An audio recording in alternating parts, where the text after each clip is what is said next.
سلام تانا ببزلخم ويبصحم كورا تخاتاتلتنا عمسي زوات حابريتا نقول سبدما ان حزنن ان دنقصن زركب ابز حزوان ان تسمع زركب مالتون موت فردي استفردو قتالي حصن نقود حاو ويدما كوروم ابز حز ساعات كابيت ماسرتي كم زملته دهايون كم استسعانه حابريتاتنا وصيركو بزعباتي لوم علت مالتون قدمي كلتا ورحون اتا ابسدت تنبر ولاديتنا اور زخونت يردانو فردي زنقعني قتالي وديس كابز عالت زيا ايتا فوردن انا ون دقاسي انا نابلت اب محاوراو ميديا هنا تزاربت سنبرت انتخون كابزي بستبقسن تومنا حقي اكالات دما اسكابز عالت زيا تمرمر ودحري مصناح لومي علت اب زوا سميناوي معراب تግራይ ወረዳ እንዳባጉና بقبن قتلت ህፃን ናኦድ ወዲ ሸውዓተ ዓመት ዝተተኸሰሱ 4 ሰባትን ካልኦት ተወሰኽትን ዘለዎም እንትኾኑ ካብዚኣቶም ድማ ሰለስተ ብጽኑዕ እስራት ልዕሊ 25 ዓመትን እቲ ሓው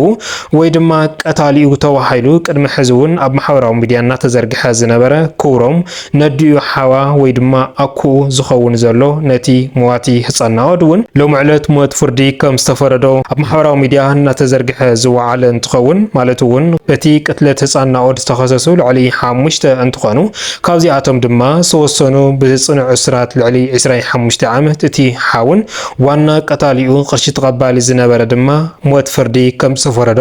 እዚ ድማ ዘራረበ ዛዕባ ጉዳይ ፈጢሩ ከም ዝነበረ ዝፍለጥ እዩ ኣብዚ ሕዚ ሰዓት ፍላይ ድማ ቅድሚ ዝተወሰኑ ሰዓታት ኣብ ማሕበራዊ ሚድያ እናተዘርግሐ ዝርከብ ድማ እቲ ሞት ፍርዲ ዝተፈረዶ ኣኩኡ ወይ ድማ ቀታሊኡ ዝኾነ ካብቲ ቤት ማእሰርቲ ኣምሊጡ ደሃዩ ድማ ተሳኢኑ ዝብል ሓበሬታ እናተሰምዐ ይርከብ ማለት እዩ። እዚ እንታይ ይመስል እቶም ናይ ሕጊ ኣካላት ኸ እንታይ ይብሉ ኣብ ምንታይ ኩነታት ኸ ኣሎ ንዝብል ዝርዝር ሓበሬቱ ድማ ናባኹም ክነብር ንኸውን ነዚ ቻነልና እዚ ሓድሽ ተዳኹንኩም ሳብስክራይብ ናውልኩም ኣባላትና ድማ ላይክ ሸር ናውልኩም መደባትና ስካብ መወዳእታ ሓቢርኩም ናጽንሑ ብዛዕባ ቅትለት ህፃን ናኦድ ዛጊድ ዓመት ከቁፅር ዝበለ ንኩሉ ሰብ ኣዘራራብ ዛዕባ ጉዳይ ፈጢሩን ኩሉ ሰብ ድማ ንሓዘነሉ ዝነበረ ኩነታት እዩ ማለት እዩ። ቅድሚ ሓደ ዓመት ቀታሊ ህፃን ናኦድ ተባሂሉ ማለት እውን ሓው ወይ ድማ ኣኩ ተባሂሉ ኣብ ማሕበራዊ ሚድያ እውን እናተዘርግሐ ዝነበረ ከምኡ ድማ እሳቶም እውን እቶም ቀተልቲ ናብ ሕጊ ቃሪዮም ንህፃን ናኦድ ከም ዝቃተልዎ ኣሚኖም ከም ዝነበረ ዝፍለጥ እዩ። ነገር ግን እስካብ ዝዓለት እዚኣ ዛጊድ ዓመት ከቁፅር ዝበለ ፍርዲ እውን ኣይተዋሃቦም ነይሩ። ካብዚ ብዝተበገሰ ድማ እታ ወላዲቱ ነባሪት ኣብ ስደት ዝኾነት ፍርዲ ደንጊኒ ፍትሒ ስኢነ ሓግዙኒ ድምፂ ይኹንኒ እናበለት ኣብ ማሕበራዊ ሚድያ ድምፃ እናስምዐትን ደም እናነብዐትን መልእኽታ እናመሓላለፈት ዝነበረት እንትኸውን ካብዚ ብዝተበገሰ ድማ ሎም ዕለት ኣብ ዝተገበረ ፍርድታትን ካሊእ ሓበሬታትን ድማ ኩሉ ሰብ እናተሓጎሰሎም ዝወዓለ ነገር እንትኸውን ነገር ግን ድማ ኣብዚ ሕዚ እዋን ሰዓት ኣምሲዩ ዝወፀ ሓበሬታ ንኩሉ ሰብ ኣደናጊጹ ይርከብ ማለት እዩ። ህፃን ናኦድ ማለት እውን ወዲ 7 ዓመት እዩ። ንሳ ኩሉ ግዜ ወይ ድማ ወላዲቱ ዮርዳኖስ ኣብ ስደት ትነብር እንትኸውን ህፃን ናኦድ ድማ ምስ ዓበይቲ ወለዱ ዝነበረ ዝዓበየን እዩ ማለት እዩ። እምበኣርክስ እቲ ሓዋ ወይ ድማ ክሮም እናተባሃለ ዝፅዋዕ ኩሉ ግዜ ቅርሺ ካብኣ እናተቐበለ ሃፍትን ጥሪቱን ድማ ካብ ሃፍቱ ዝኾነ ገዛኣን ዝተፈላለዩ ነገራትን ወራሽ ኮይኑ እናገልገለ ነቲ ወዲ ሃፍቱ እውን እናዓበየ ዝነበረ እንትኸውን እምበኣርክስ ቅድሚ ሓደ ዓመት ዝተፈጸመ ኩሉ ሰብ ዘሕዘነ ነገር እዩ ማለት እውን እዚ ሰብ እዚ ካብ ስስዕና ሓሊፉ ናብ ጭካነ ዘብፅሖ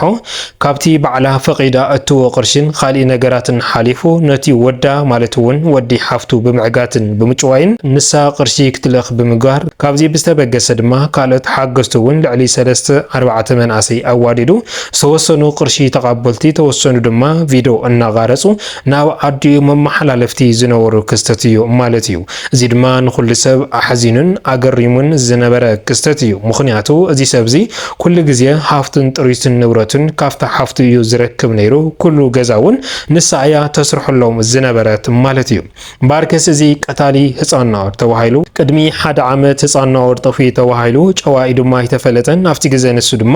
ንኩሉ ሰብ ኣደናጊጹ ዝነበረ እንትኸውን ነገር ግን ድሕሪ ሶሙን እቲ ሓዋ ማለት እዩ ሓዋ ጨዊዎ ከም ዘሎ ቅርሺ ድማ ይደሊ ከም ዘሎ እዩ ተፈሊጡ ንሳ ግን እዚ ኩሉ እዚ ኣይፈለጠትን ጽንሕ ኢሉ እዩ እዚ ምስጢር እዚ ተገሊጽላ ማለት እዩ። ነባሪት ስደት ዝኾነት ዮርዳኖስ ናኦድ ንምፍታሕ ድማ ልዕሊ 600,000 ከፊላ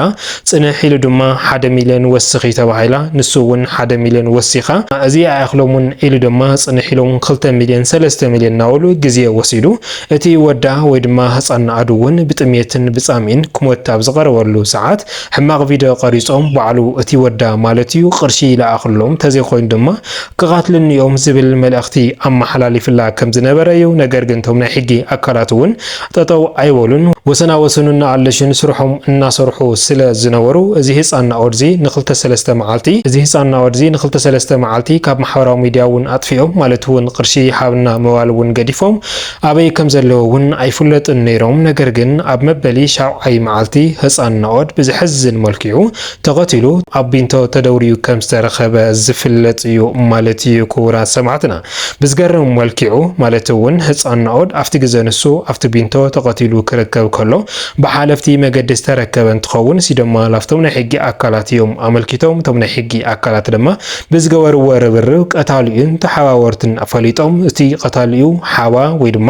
ክብሮም ዝበሃል ኮይኑ ካልኦት ተሓዋወርቲ ድማ ልዕሊ 4-5 መንእሰያት ከም ዝነበሩ እዩ ተፈሊጡ ማለት እዩ። እምበር ከሳፍቲ ግዜ ንሱ ብዝተገበረ ኣለሻን ብዝተገበረ ስርሒትን እቶም ቀተልቲ ህፃንና ወድ ዝበሃሉ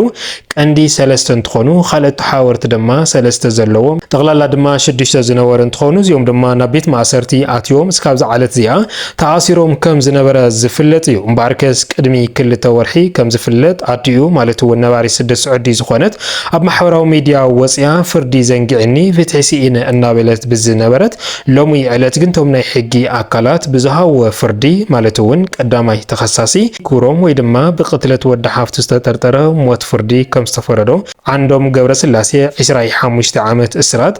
ከሰተደበበን ጸጋይ አብርሃን ድማ ልዕሊ 23 ዓመት እስራት ነቢያት ገብረ ሊዋነስ ድማ 4 ወርሒ ያሬድ ይፍጠር ድማ 6 ወርሒ ከምኡ ድማ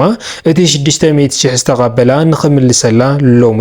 ኣብ ዞባ ሰሜናዊ ምዕራብ ትግራይ ወረዳ እንዳቦግና ብዝተገበረ ፍርዲ እዚ ዝመስል ዝነበረ እንትኸውን ነገር ግን ቅድሚ ዝተወሰኑ ሰዓታት ኣብ ማሕበራዊ ሚድያ እናተዘርግሐ ዝርከብን ኩሉ ሰብ ድማ እናሓዘነሉ ዝርከብ ግን እቲ ሞት ፍርዲ ዝተፈረዶ ክብሮም ዝበሃል ካብቲ ቤት ማእሰርቲ ኣምሊጡ ከም ዘሎን ደሃዩ ድማ ተሳኢኑ ከም ዘሎ እዩ ሓበሬታታት እናወፀ ዝርከብ ማለት እዩ። ክቡራት ሰማዕትና እዚ ፍርዲ እዚ ሎሚ ዕለት ዝተኻየደ እንትኸውን ኣብ ዝተፈላለዩ ማሕበራዊ ሚድያ ድማ እናተዘርግሐን ኩሉ ሰብ ድማ እናተቀባበለን ዝርከብ እንትኸውን